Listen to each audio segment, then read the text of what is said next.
जय जिनेंद्र बच्चों। अच्छा, आज हम आपसे एक क्वेश्चन पूछते हैं। ये बताओ कि क्या एक बंदर भगवान बन सकता है? लगता तो नहीं है, लेकिन एक्चुअली बन सकता है। आज हम आपको एक मंकी की स्टोरी सुनाएंगे। वो बंदर एक फॉरेस्ट में रहता था। बंदर भाई फॉरेस्ट में रहकर खूब फल फूल खाते थे। एक पेड़ से दूसरे पेड़ पर खूब उछल कूद करते थे। ऊंची ऊंची छलांग मारकर हुआ हुआ करके सबको डराता भी था वो बंदर। उस फॉरेस्ट में कई मुनिराज आते थे और एक ट्री के नीचे बैठकर ध्यान करते थे। तो ध्यान में बैठे हुए मुनिराज को देखकर बंदर बहुत खुश होता था, लेकिन वहाँ पर कभी ऊधम, वहाँ पर कभी शरारत नहीं करता था। एक बार उस फॉरेस्ट में एक राजा वज्रजंग और रानी श्रीमती आए। उन राजा के 2 पुत्र थे, मतलब ही हैड 2 सन जो मुनि बन गए थे। वो दोनों मुनि उसी फॉरेस्ट में आ पहुँचे। तब राजा रानी ने उन दोनों मुनि राजों को भक्ति भाव से आहार दिया। बंदर पेड़ के ऊपर बैठा बैठा सब देख रहा था कि ये राजा रानी कितने अच्छे भावों से मुनि महाराज को आहार दे रहे हैं। ये सब देखकर उसके मन में आया कि यदि मैं मनुष्य होता तो मैं भी इन राजा की तरह मुनियों की सेवा करता। लेकिन देखो, मैं तो एनिमल हूँ, मैं तो पशु हूँ। मेरा ऐसा फॉर्चून कहाँ कि मैं मुनिराज को आहार दे सकूँ। आहार दान के बाद वे मुनिराज उपदेश देने लगे।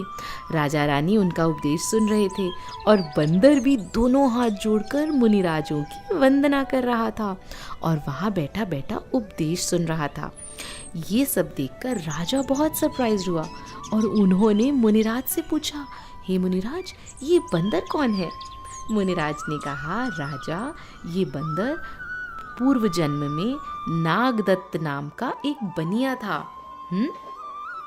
उस समय उसने बहुत कपट भाव, बहुत ही गंदे चीटिंग वाले भाव किए थे। मायाचारी करने के कारण ये नेक्स्ट जन्म में बंदर बना। आपको पता है, जो व्यक्ति कपट करता है, मायाचारी चीटिंग करता है, उसको तिर्यंच गति मिलती है। मुनिराज ने कहा, राजा, जिस प्रकार इस भव में हम तुम्हारे पुत्र थे ना, उसी प्रकार इस बंदर का जीव फ्यूचर में आपका पुत्र होगा और भविष्य में जब आप ऋषभदेव तीर्थंकर बनोगे ना, तो ये जीव आपका गणधर बनेगा और मोक्ष प्राप्त करेगा। मुनिराज के मुंह से ये सुनकर बंदर तो बहुत खुश हुआ और खुश होकर मुनिराज के चरणों की वंदना करके आनंद से नाचने लगा। बंदर के तो खुशी का पार ना रहा। His happiness had no bounds। वो रोज़ अच्छी अच्छी भावनाएं भाने लगा और वो बंदर मरकर मनुष्य बना। उसका जन्म हुआ भोग भूमि में, जहाँ राजा और रानी के जीव भी वहीं थे। आपको पता है भोग भूमि क्या होती है? एक्चुअली 2 तरह की लैंड्स होती हैं। एक तो कर्म भूमि, भूमि मीन्स अर्थ, लैंड, जहाँ पर हम सब लोग रहते हैं। हम सब लोग काम करते हैं, कर्म करते हैं, पैसा कमाते हैं, इसीलिए इसे कर्म भूमि कहते हैं। और दूसरी होती है भोग भूमि। ये एक स्पेशल जगह होती है जहाँ पर किसी को अर्न नहीं करना पड़ता। वहाँ ऐसे स्पेशल ट्रीज होते हैं जिन्हें कल्प वृक्ष कहते हैं। उनसे हमें क्लोथ्स, फूड एक्सेट्रा सब कुछ मिल जाता है। तो देखा बच्चों, उस बंदर ने कितने अच्छे भाव किए कि वो बंदर मरकर मनुष्य बन गया। एक बार वो सब बैठकर धर्म चर्चा कर रहे थे, तभी आकाश से 2 मुनिराज वहाँ उतरे और उन्होंने अनेक प्रकार से धर्म का उपदेश दिया। मुनिराज के उपदेश को सुनकर उन सब जीवों ने सम्यक दर्शन प्राप्त किया। फिर वो सभी जीव वहाँ से अपनी आयु पूरी करके अपनी एज कंप्लीट होने पर स्वर्ग चले गए और उसके 4 भव के बाद राजा जो थे ना, राजा का जीव बना ऋषभदेव तीर्थंकर और जो बंदर का जीव था वो बना उनका पुत्र, हिज सन, और उसका नाम था गुणसेन।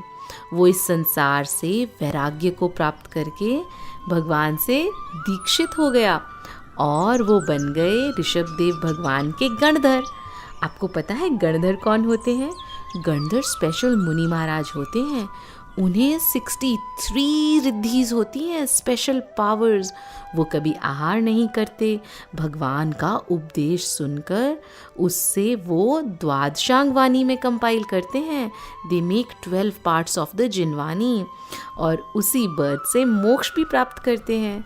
तो गुणसेन ने भी तपस्या करके केवल ज्ञान प्रकट किया और फिर मोक्ष प्राप्त किया। देखा बच्चों, जब ये बंदर मनुष्य था तब इसने कितना छल कपट किया, चीटिंग करी, जिसके कारण उसे नेक्स्ट बर्थ मिला बंदर का। लेकिन बंदर बनने के बाद मुनिराज की वंदना और धर्म का उपदेश सुनने से उसकी अच्छी भावनाएं हो गई और वो फिर से ह्यूमन बना, फिर से स्वर्ग गया और उसके बाद तीर्थंकर का बेटा बना और साधना करके मोक्ष चला गया।